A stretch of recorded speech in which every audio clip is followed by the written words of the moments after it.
Hi, my name's Nick Devon, Brisbane's best amateur massage therapist that you haven't heard of, and welcome to Radio Friendly. Today we'll be looking at another classic album for After the Hype, Nirvana's second album, Nevermind.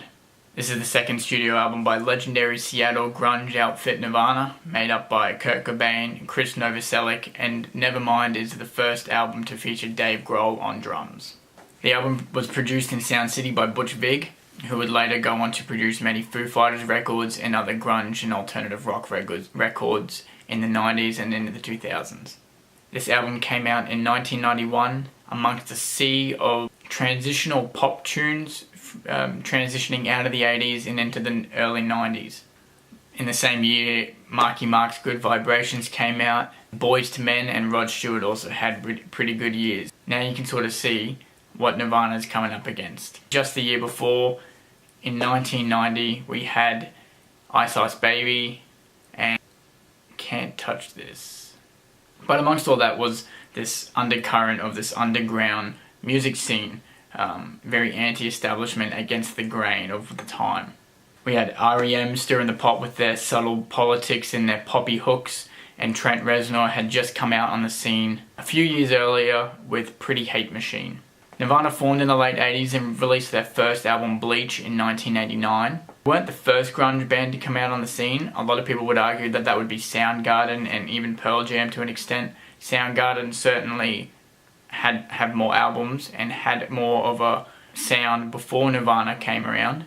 It wasn't until the popularity of Nevermind until Soundgarden really reached some sort of mainstream success. And after the success of Nevermind, hundreds of bands tried to replicate its success and the sound that Nirvana helped popularize in the 90s. The album has reached incredible heights and incredible success and is constantly listed in the best albums of all time. But in 2018, is grunge still relevant? Is Nevermind still worth the hype?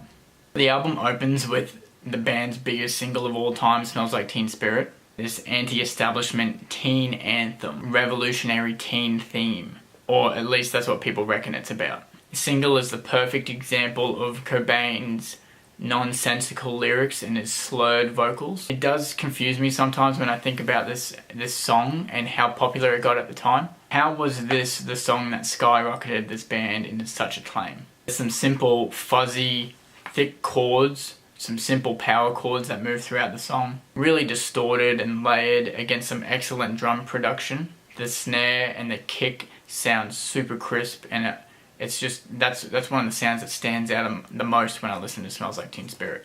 But, I mean, if you think about the first time you listen to this song, it's Cobain's vocal layering and his distortion and the way he's screaming that makes it inaudible the first few listens. You hear people singing this song at the pub and they still get the lyrics wrong because no one knows what the fuck he's saying. I like the song, I've heard it a million times, it's good. Its standard pop formula, the way that the song progresses, makes it for an easy listen, even though you have those distorted sort of abrasive guitars and the way that Cobain screams in the chorus. The pop formula makes that an easy listen. And that's what Nirvana perfected with Nevermind. The second track, In Bloom, this is one of my favourite Nirvana tracks. I love the drum beat intro and the sluggish sort of guttural guitar. Novoselic's bass just groans throughout the song and most of the album, and it complements Cobain's sort of lower tone of his voice. Cobain's chorus once again plays with that pop hook as he sings.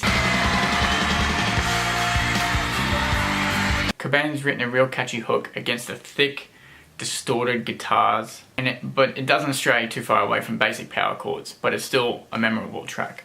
Come As You Are, the third track, it sort of breaks up this energetic flow. It's a less distorted track, it's very minimal. One of the band's most accessible and popular tracks. It's catchy, it's clever, there's a memorable bass line that carries all throughout the song that everyone tries to play once they get a guitar. I did. And it's one of Cobain's less cryptic tracks in terms of his lyrics. It's pretty straightforward, but then again, I don't understand how Cobain is always heralded as this modern poet. The next song, Breed, really throws you back into that energetic circle, like you've just been thrown into the circle pit that you can't escape. It's loud, abrasive, rough, raw, real energetic. Thick fuzzy guitars play against this real punky drum roll and sounds straight out of a Bad Brains record. Cobain is again inaudible as he slurs his real husky voice. It's real scratchy, but the song is fucking catchy as hell. I don't really care what he's saying. The melody he's singing is catchy as hell, and the basic power chords they're very memorable, and it just has me banging my head to it. I don't care what he's saying, it sounds good. And then the noisy, very dissonant guitar solo pans from right to left ear. It's very clever production. It immerses you into the song. It's the energy in Breed that really drives this though. Great mix of sort of punk roots mixed with the grunge sound. Next track, Lithium. I find that this is the single that should have been as popular or even more popular than It Smells Like Teen Spirit. It still has the abrasive chorus, very loud production, and the two songs almost sound the same. I mean, Dave Grohl's drums, his beat almost sounds exactly the same as what he's drumming on Smells Like Teen Spirit. But in this one, Cobain's singing is fine, like you can understand what he's singing, and it's catchy. Using that pop formula again, it's simple, and it's what's making Nevermind such a fantastic album. The song switches up about halfway into like the second passage, almost like a second version on the chorus, and that's where I find that the song elevates to another level and it truly shines there. But then, once again, the flow of the album's disrupted with Polly. It's a very minimal acoustic track that only features Cobain on guitar. It's probably Cobain's most poetic song. I mean, it's still just bare bones poetry. He's doing minimal work here to sort of make the poetic comparison between a gruesome murder of this 14-year-old girl that was abducted, suspended in some trailer, raped, and then tortured with a blowtorch. Cobain's making the comparison between that and a bird in a cage with the owner saying, "Polly, do you want a cracker?" Very dark lyricism. It is, once again, it's catchy, and not a lot of people would know that that's what the song's about. That's what a lot of people have found out over time through reading biographies. That's what people have said. But it's the minimal performance that's sort of captivating. I like. It's not one of my favourite tracks, but I do like it. It was actually one of the songs that I tried to figure out on guitar. One of the very first acoustic songs I tried to play as a 12-year-old boy. I doubt people who would be singing along with this would understand the context of it, as you know, Cobain sings, "Let me clip those dirty wings." It's such dark subject matter for an album that is so popular, and that's most of the lyrics in Nevermind are quite dark. You can't understand what Cobain's saying, but it's quite interesting that for an album that's heralded as one of the greatest of all time and people enjoy it, they don't know what Cobain's saying, but it's pretty fucked up. Following Polly is Territorial, Pissings. It's not the most recognisable song coming off of Nevermind, it's not the most popular, but I quite enjoyed it. It's heavier, it's more energetic, it's more punky. It sort of sounds like something that Daria would listen to on her way to some satanic ritual. Or it even sounds like Blink-182, with the distortion turned up to another fucking level and it's given a bit more life to them. It's got that real pop punky sound to it. It's the most abrasive song on the album, while also one of the most catchiest. It shows the potential of Nirvana when they don't use the pop formula all the time, rely more on their energy, their abrasiveness, the dissonance in their sound. And this is of course something that we would come to listen to in their follow-up album, In Utero. Cobain ferociously screams into the mic and you can hear the breaks in his voice like he's out of breath. I mean, the song's great. There's a great performance of it on YouTube where on a talk show and they're told to play, they're announced that they're playing Lithium, but then they come out with this great video. I'll link it in the video below. The latter half of the album is a bit more grungy than the first half. It is still a grunge album. The sound in the latter half is more consistent. Everything starts to sound the same, and it doesn't really utilise that pop formula that the first half of the album used. By hearing this, I feel like the flow of the album is very much off, because we do have those subtler, quieter, like Come As You Are and Polly, that break up the flow and the energy of the album.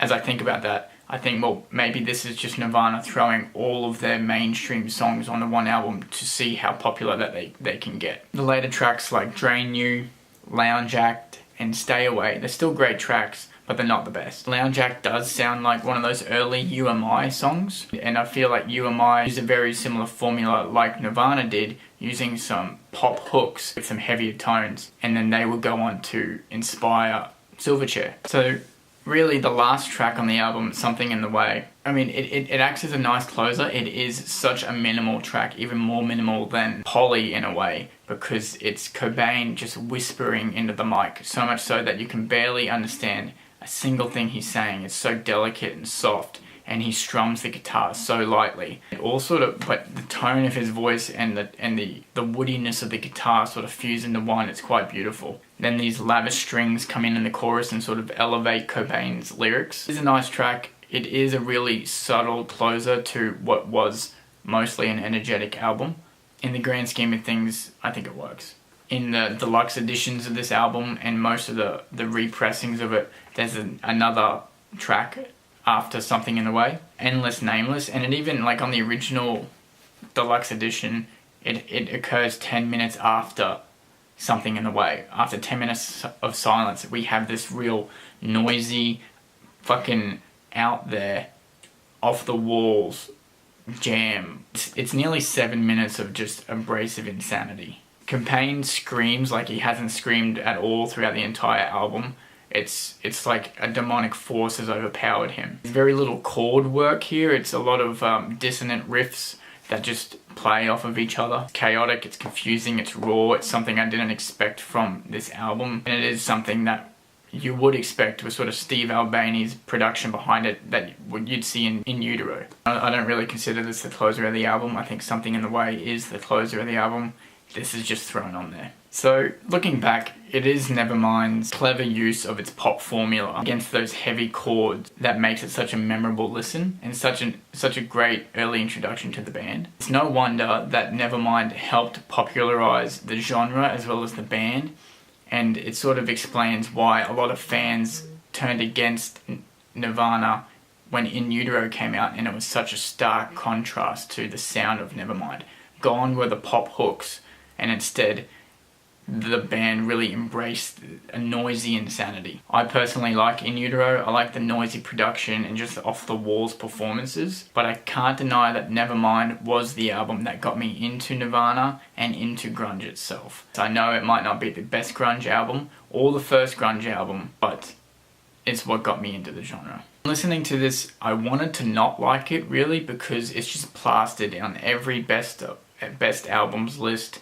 It's plastered all over the shop. You see it in the record shop for $30. See deluxe editions charging $150 of this with shitty demos where you still can't even understand what Cobain's saying. And people treat Cobain like he's the fucking Bob Dylan of grunge.